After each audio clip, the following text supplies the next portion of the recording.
दोस्तों, आपने अक्सर कुछ लोगों को ऐसा क्लेम करते सुना होगा कि हिंदू सिविलाइजेशन बहुत एडवांस थी।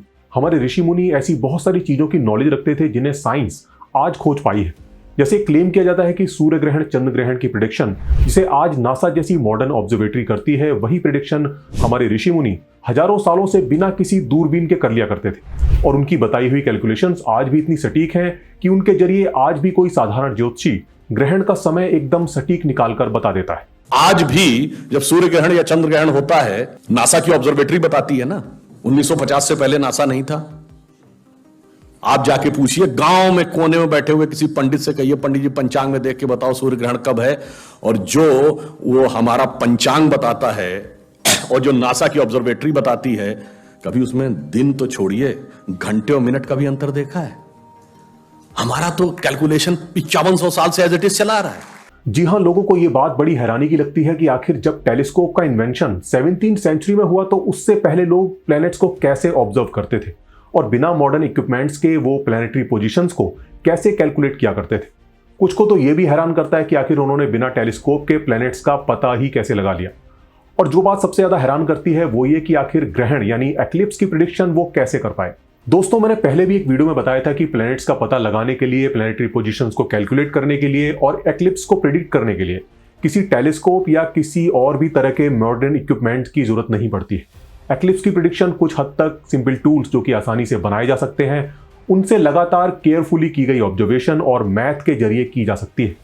पर फिर भी ये चीज लोगों को हैरान करती है कि आखिर उन्होंने ये कैसे किया होगा। तो दोस्तों, आज मैं इसी राज से पर्दा उठाने वाला हूं। इस वीडियो में मैं एकदम सिंपल लेमन टर्म्स में ये समझाने वाला हूं कि कैसे एंशिएंट लोगों ने सोलर एंड लूनर इक्लिप्स को समझा था और कैसे वो बिना मॉडर्न टूल्स के इसकी प्रेडिक्शन करने में सफल हुए थे। आई नो कुछ लोगों को ये टॉपिक कॉम्प्लिकेटेड लग रहा होगा, बट बिलीव मी, ये टॉपिक इतना कॉम्प्लिकेटेड नहीं है जितना आप सोच रहे हैं। वीडियो को लास्ट तक देखिए और मैं आपको एश्योर करता हूं कि आज आप इसको समझ कर ही यहां से जाएंगे। तो दोस्तों, कहीं जाएगा मत, बने रहिए मेरे साथ इस वीडियो के अंत तक।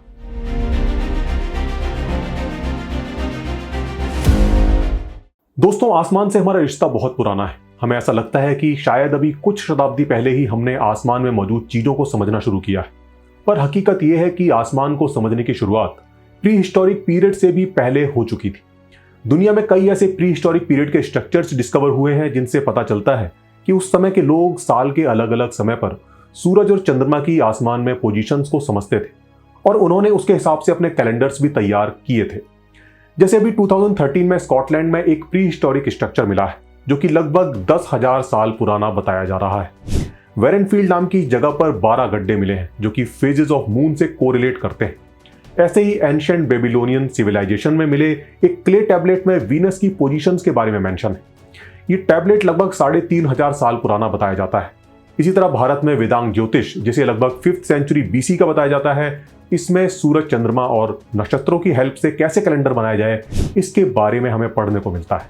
कहने का मतलब है कि हजारों साल पहले भी लोग सूरज और चांद की पोजीशंस और मूवमेंट के साथ साथ उन प्लैनेट्स को भी जानते थे जिन्हें बिना टेलीस्कोप के देखा जा सकता था। जी हाँ, मरकरी, वीनस, मार्स, जुपिटर और सैटर्न को बिना टेलीस्कोप के भी देखा जा सकता है। बस आपको पता होना चाहिए कि कहां देखना है। हालांकि आंखों से देखने पर इन प्लैनेट्स और तारों में फर्क करना मुश्किल है, लेकिन तारों में और इन प्लैनेट्स में एक फर्क है। तारे साल भर अपनी जगह पर फिक्स रहते हैं, यानी बाकी तारों के रिलेटिव उनमें कोई मूवमेंट नजर नहीं आता। पर प्लैनेट्स हर दिन के साथ अपनी जगह से थोड़ा थोड़ा खिसकते जाते हैं। प्लैनेट्स को यह नाम ही इनकी इस क्वालिटी की वजह से दिया गया। ग्रीक भाषा में प्लैनेट का मतलब होता है वॉन्डरिंग स्टार, यानी घुमक्कड़ तारा। ये सब मैं आपको इसलिए बता रहा हूं ताकि आप समझ सकें कि पुराने लोग भी एस्ट्रोनॉमी की समझ रखते थे और जितने रिसोर्सेज और नॉलेज उनके पास थी उस हिसाब से वो चीजों को समझने की कैपेसिटी भी रखते थे। आज हम लोग उनकी अचीवमेंट को सुनकर हैरान होते हैं, तो उसकी वजह यह है कि हमने आसमान से अपना रिश्ता तोड़ दिया है। जरा याद कीजिए, आपने लास्ट टाइम रात के आसमान को कब निहारा था? मेट्रो सिटीज में तो आप चाहकर भी नहीं निहार सकते क्योंकि पॉल्यूशन की मेहरबानी ऐसी है कि एक आध तारे को छोड़कर कुछ दिखता ही नहीं। और फिर हमारे पास आसमान को निहारने की कोई वजह भी तो नहीं है।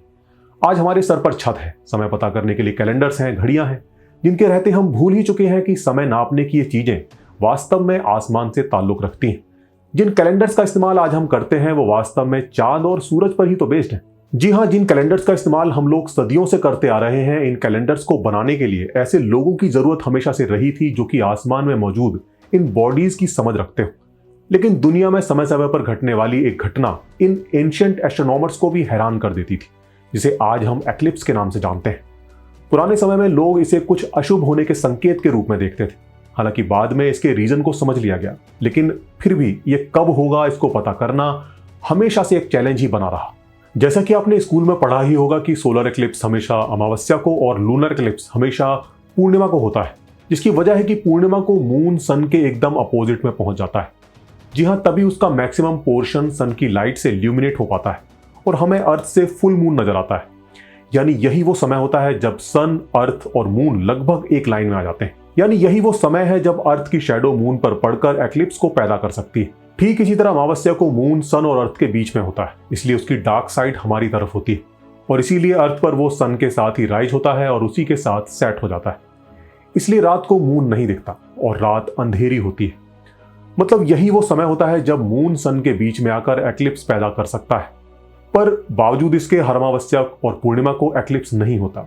इसकी वजह है कि सन, मून और अर्थ भले एक लाइन में हो, पर वो एक प्लेन में नहीं होते, क्योंकि आसमान में सन और मून के पाथ में थोड़ा सा डिफरेंस है। अगर आप आसमान में स्टार्स के रिलेटिव सन के पाथ को ओवर द ईयर ऑब्जर्व करें तो आप पाएंगे कि सन पूरे साल एक ही पाथ को फॉलो करता है। इसी पाथ को एक्लिप्टिक कहते हैं। बाकी सभी प्लैनेट्स भी इसी पाथ को फॉलो करते हैं, जबकि मून का पाथ एक्लिप्टिक से थोड़ा सा अलग है। इसकी वजह है कि अर्थ और बाकी प्लैनेट्स जिस प्लेन में सन की ऑर्बिट में रिवॉल्व करते हैं, मून की अर्थ के अराउंड ऑर्बिट उससे थोड़ी सी लगभग 5 डिग्री टिल्टेड है। मून का ये टिल्टेड पाथ सन और अर्थ के ऑर्बिटल प्लेन को दो जगह से काटता है। यानी अगर आसमान में सन और मून के पाथ को दो रेल ट्रैक्स की तरह देखें तो ये ट्रैक दो जगह पर एक दूसरे को क्रॉस करते हैं। इन इंटरसेक्टिंग पॉइंट्स को ही असेंडिंग एंड डिसेंडिंग नोड्स कहते हैं। और जी हाँ, यही वो पॉइंट्स हैं जिन्हें इंडियन एस्ट्रोलॉजी में हम राहु और केतु के नाम से जानते हैं।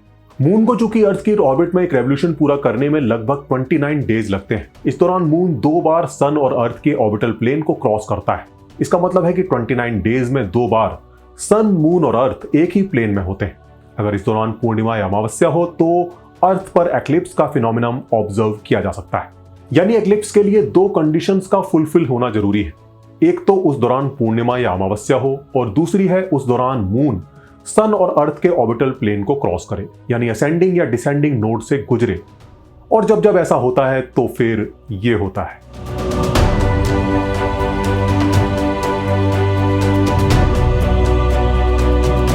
पर ये दोनों कंडीशन साल में सिर्फ 2 बार ही फुलफिल हो पाती हैं। इस पीरियड को एक्लिप्स सीजन के नाम से जानते हैं। एक्लिप्स सीजन में फुल मून यानी पूर्णिमा को लूनर एक्लिप्स और न्यू मून यानी अमावस्या को सोलर एक्लिप्स होता है। जी हाँ, ये सच है कि एक्लिप्स का फिनोमिनम इतना भी रेयर नहीं है। अगर आप कैलेंडर उठाकर देखें तो हर साल कम से कम 4 एक्लिप्स होते ही हैं और कभी कभी 5 भी। पर अगर ऐसा है तो हमें हर साल एक्लिप्स क्यों नहीं दिखते? क्यों हमें इनके लिए कई साल इंतजार करना पड़ता है? इसका रीजन है कि ये एक्लिप्स धरती पर हर जगह से दिखाई नहीं देते, बल्कि कुछ ही जगहों से दिखाई पड़ते हैं। सोलर एक्लिप्स की बात करें तो चूंकि मून अर्थ के काफी पास है एंड इसका साइज भी अर्थ से काफी छोटा है और सूरज काफी दूर है, इसलिए आसमान में मून की पोजीशन में अर्थ पर 2 जगहों की डिस्टेंस के साथ काफी चेंज आ जाता है, जबकि सन की पोजीशन में ना के बराबर ही बदलाव होता है। इसी वजह से सोलर एक्लिप्स के दौरान अर्थ पर कुछ स्पेसिफिक जगहों पर ही मून इस पोजीशन पर दिखता है कि वो सन को पार्शियली या फुल्ली कवर कर सके। अगर इसी फिनोमिनम को आप स्पेस से देखें तो आप पाएंगे कि मून चूंकि अर्थ से काफी छोटा है, इसलिए इसकी शैडो अर्थ पर कुछ ही जगह को कवर कर पाती है। यही वो जगहें होती हैं जहां से एक्लिप्स दिखाई पड़ता है। पर लूनर एक्लिप्स के साथ ऐसा नहीं है। ये धरती पर हर उस जगह से देखा जा सकता है जहां से मून दिखाई दे रहा हो, और जिसकी वजह है कि इसमें अर्थ की शैडो मून पर पड़ती है, जो कि हर जगह से एक जैसी ही दिखती है। पर चूंकि आधी दुनिया में एक्लिप्स के टाइम पर दिन हो रहा होता है, इसलिए आधी दुनिया ही इसे देख पाती है। तो ये 2 बड़ी वजहें हैं जिनकी वजह से हर साल 4 या कभी कभी 5 एक्लिप्स होने के बावजूद भी हमें एक्लिप्स को देखने के लिए इतना इंतजार करना पड़ता है, क्योंकि ये धरती पर हर जगह से दिखाई नहीं पड़ते। और जी हाँ, एक्लिप्स की प्रेडिक्शन में सबसे बड़ा चैलेंज यही है कि ये धरती पर कहां से दिखेंगे, और इस प्रेडिक्शन को और भी ज्यादा मुश्किल बना देती है मून की टेढ़ी मेढ़ी चाल। इसे 3 बॉडी प्रॉब्लम के नाम से जानते हैं। 3 बॉडी प्रॉब्लम फिजिक्स की एक ऐसी प्रॉब्लम है जिसके लिए आज भी हमारे पास कोई ऐसी इक्वेशन नहीं है जो कि 100% रिलायबल रिजल्ट्स दे सके। ज्यादा डीप में ना जाते हुए शॉर्ट में बस इतना समझ लीजिए कि जब कोई 3 मैसिव बॉडी अपनी ग्रेविटी से एक दूसरे को इन्फ्लुएंस करती हैं तो उनकी पोजीशन और मोमेंटम को प्रिडिक्ट कर पाना बहुत मुश्किल होता है। सोलर सिस्टम में सन, मून और अर्थ की ग्रेविटी मिलकर ऐसी ही प्रॉब्लम क्रिएट करते हैं और इसीलिए मून की पोजीशन को लेकर ज्यादा लंबी प्रिडिक्शन नहीं की जा सकती। पर अगर ऐसा है तो आज हम एक्लिप्स की प्रिडिक्शन कैसे करते हैं? अगर आप नासा की वेबसाइट पर जाएं तो आने वाले 50-100 सालों के एक्लिप्सिस की प्रिडिक्शन वहां पर मौजूद है। और इससे भी बड़ा सवाल है कि पुराने टाइम के लोगों ने एक्लिप्स की प्रिडिक्शन कैसे की होगी। जी हाँ, हमें दुनिया की कई एंशिएंट सिविलाइजेशन जैसे बेबीलोनियन, मेसोपोटामियन सिविलाइजेशन में ऐसे रिकॉर्ड्स मिलते हैं जहां एक्लिप्स की प्रिडिक्शन की गई है।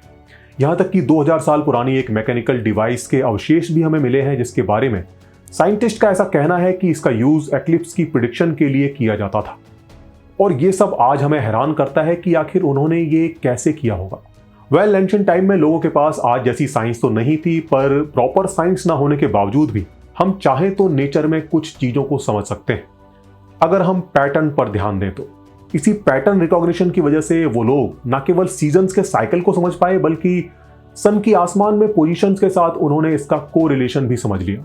जहां तक एक्लिप्स की बात है तो यहां भी उन्होंने एक पैटर्न को नोटिस किया। उन्होंने पाया कि हर एक्लिप्स के 223 साइनोडिक मंथ्स यानी अप्रोक्सीमेटली 18 सालों के बाद धरती पर उसी जगह पर लगभग वैसा ही एक्लिप्स होता है। साइनोडिक मंथ के बारे में जो लोग नहीं जानते उन्हें बता दूं कि न्यू मून से न्यू मून के बीच का जो पीरियड होता है उसे साइनोडिक मंथ कहते हैं। असल में 223 साइनोडिक मंथ्स के बाद सन, मून और अर्थ वापस से लगभग उसी सेटिंग में पहुंच जाते हैं। यानी अगर आप आज एक एक्लिप्स को ऑब्जर्व करते हैं तो उसके बाद 223 साइनोडिक मंथ्स का टाइम कैलकुलेट करके आप अगले एक्लिप्स की प्रेडिक्शन कर सकते हैं। इसे सेरोस साइकिल कहते हैं। बेबीलोनियन सिविलाइजेशन वो पहली सिविलाइजेशन थी जिसने इस पैटर्न को पहचाना था। सेरोस का ये 18 साल का साइकिल हो सकता है आपको काफी लंबा लग रहा हो, पर मैं आपको बता दूं कि सेरोस साइकिल कोई 1-2 नहीं है बल्कि अब तक 150 से भी ज्यादा सेरोस साइकिल्स को डिस्कवर किया जा चुका है, जिनमें से एक टाइम पर 40 के आसपास पैरेलल में चल रहे होते हैं। हर एक्लिप्स इन्हीं में से किसी न किसी एक साइकिल की वजह से होता है। एक ही जगह पर डिफरेंट इंटरवल पर कई डिफरेंट सेरोस साइकिल एक्टिव होते हैं, लेकिन कोई भी सेरोस साइकिल हमेशा के लिए नहीं बना रहता। सेरोस साइकिल की लाइफ लगभग 1200 से 1300 साल से कुछ ज्यादा टाइम तक होती है। उसके बाद ये खत्म हो जाता है, जिसका रीजन है कि ये समय के साथ पोलर रीजन्स की तरफ शिफ्ट होते जाते हैं और एक समय के बाद अर्थ की बाउंड्री के बाहर चले जाते हैं। पर अगर कोई पुराना सेरोस खत्म होता है तो उसकी जगह एक नया सेरोस पैदा हो जाता है और अर्थ पर यह सिलसिला इसी तरह चलता रहता है। सेरोस साइकिल हालांकि लूनर एक्लिप्स को प्रेडिक्ट करने का एक अच्छा जरिया है, पर जहां तक सोलर एक्लिप्स की बात है ये इतना एक्यूरेट नहीं। इसका रीजन है कि लूनर एक्लिप्स के कंपैरिजन में सोलर एक्लिप्स अर्थ के एक कंपैरेटिवली छोटे से हिस्से से ही विजिबल होता है। और अगर मामला टोटल सोलर एक्लिप्स का है तो फिर तो ये एरिया और छोटा हो जाता है, और इसका रीजन मैं आपको समझा चुका हूं। तो सेरोस साइकिल के जरिए लूनर एक्लिप्स और पार्शियल सोलर एक्लिप्स को काफी हद तक एक्यूरेटली प्रेडिक्ट किया जा सकता है। पर जहां तक टोटल सोलर एक्लिप्स की बात है, एंशिएंट सिविलाइजेशन में भी किसी के लिए प्रेडिक्ट कर पाना ऑलमोस्ट इम्पॉसिबल था कि ये अर्थ के किस पार्ट में विजिबल होगा। जी हाँ, यही सब वजह है जिनके चलते टोटल सोलर एक्लिप्स की एक्यूरेट प्रेडिक्शन के लिए हमें 18th सेंचुरी तक इंतजार करना पड़ा। टोटल सोलर एक्लिप्स की पहली सक्सेसफुल प्रेडिक्शन 1715 में ब्रिटिश एस्ट्रोनॉमर एडमंड हैली ने की। जी हाँ, ये वही है जिनके नाम पर हैली कॉमेट का नाम पड़ा है। एडमंड हैली ने इसके लिए न्यूटन की थ्योरी ऑफ ग्रेविटी और ऑर्बिटल मैकेनिक्स का इस्तेमाल किया, लेकिन न्यूटन की थ्योरीज के जरिए भी कोई लंबी प्रेडिक्शन कर पाना मुश्किल था, और जिसका रीजन वही मून की टेढ़ी मेढ़ी चाल यानी 3 बॉडी प्रॉब्लम। ये 3 बॉडी प्रॉब्लम इतनी कॉम्प्लिकेटेड है कि इवन आइंस्टाइन की थ्योरी ऑफ रिलेटिविटी का इस्तेमाल करके भी आप ज्यादा लंबी प्रेडिक्शन नहीं कर सकते। ओके, तो अब यहां पर आके आपके दिमाग में 2 सवाल उठ रहे होंगे कि अगर ऐसा है तो फिर नासा आगे 100 साल की प्रेडिक्शन कैसे कर पा रहा है, और हमारे पंडित जी कैसे बता पा रहे हैं कि ग्रहण कब लगेगा। तो चलिए पहले नासा की बात करते हैं। नासा जो एक्लिप्स की प्रेडिक्शन करता है उसके 2 मेजर फैक्टर हैं। पहला फैक्टर है कि नासा मून की ट्रेजेक्टरी को प्रिसाइजली मेजर कर सकता है, और वो इसलिए क्योंकि अपोलो मिशन के दौरान एस्ट्रोनॉमर्स वहां लेजर रिफ्लेक्टर छोड़कर आए थे। ये लेजर रिफ्लेक्टर नासा को मून का ऑर्बिटल डेटा जैसे कि अर्थ से डिस्टेंस और वेलोसिटी वगैरह को मेजर करने में मदद करते हैं, और साथ ही नासा मून के हिस्टोरिकल ट्रांजिशनल डेटा को भी यूज करता है और इस सब डेटा को एक भारी भरकम इक्वेशन में डालता है जिसमें लगभग 38,000 वेरिएबल्स हैं। बेसिकली इक्वेशन पैटर्न रिकॉग्निशन पर ही बेस्ड है, जिसके जरिए नासा 1000 साल तक की एक्लिप्स की प्रेडिक्शन काफी हद तक एक्यूरेटली कर सकता है। इससे आगे की प्रेडिक्शन कर पाना फिलहाल नासा के बस में भी नहीं, क्योंकि मून की वॉबलिंग और अर्थ की रोटेशन स्पीड में समय समय पर आने वाला चेंज इसे इम्पॉसिबल बना देता है। और अब बात करते हैं पंडित जी की। ये पंडित जी आखिर कैसे एक्लिप्स की प्रेडिक्शन कर पा रहे हैं? क्या हमारे प्राचीन ग्रंथों में कोई ऐसा सीक्रेट फॉर्मूला छुपा है जो कि अभी तक नासा को भी नहीं पता? या कोई दिव्य शक्ति पंडित जी को ये सब बता रही? इनके पास ना तो कोई टेलीस्कोप है, ना कोई सैटेलाइट। आखिर इनको ये डेटा कहां से मिल रहा है? तो दोस्तों, पंडित जी को किसी टेलीस्कोप या किसी सैटेलाइट की जरूरत नहीं है, क्योंकि पंडित जी के पास ये है। जी हां, ये है एस्ट्रोनॉमिकल एफेमेरिस। इसके अंदर बहुत सारा एस्ट्रोनॉमिकल डेटा, जैसे star, sun, moon and planets की positions over the course of year, sunrise, sunset, moonrise, moonset की टाइमिंग, उस साल में होने वाले important astronomical events including solar and lunar eclipse with timing and location data के साथ मौजूद होते हैं।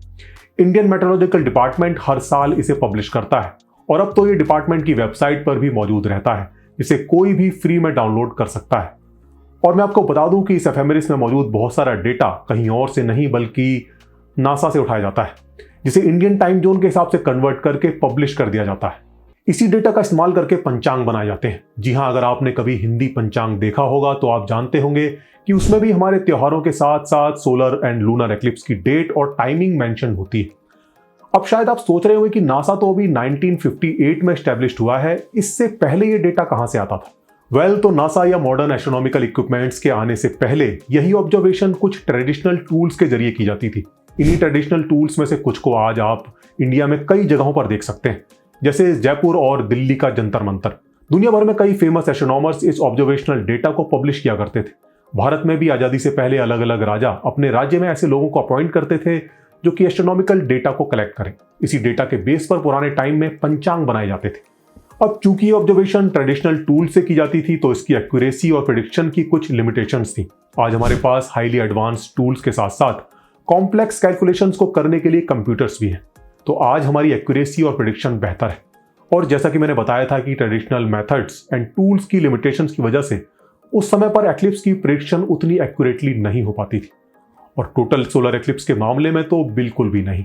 तो ये दावा कि हमारी एक्लिप्स की प्रेडिक्शन हजारों सालों से ऐसी ही चली आ रही है, एकदम गलत है। तो दोस्तों, that's all for this video. उम्मीद करता हूं वीडियो आपको पसंद आई होगी। अगर पसंद आई है तो वीडियो को लाइक कर दीजिए। चैनल को अभी तक सब्सक्राइब नहीं किया है तो प्लीज चैनल को भी सब्सक्राइब कर लीजिए।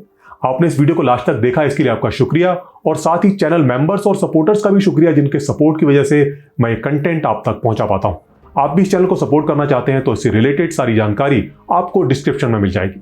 तो दोस्तों, आपसे जल्दी होगी मुलाकात एक और नई वीडियो के साथ। तब तक के लिए नमस्कार।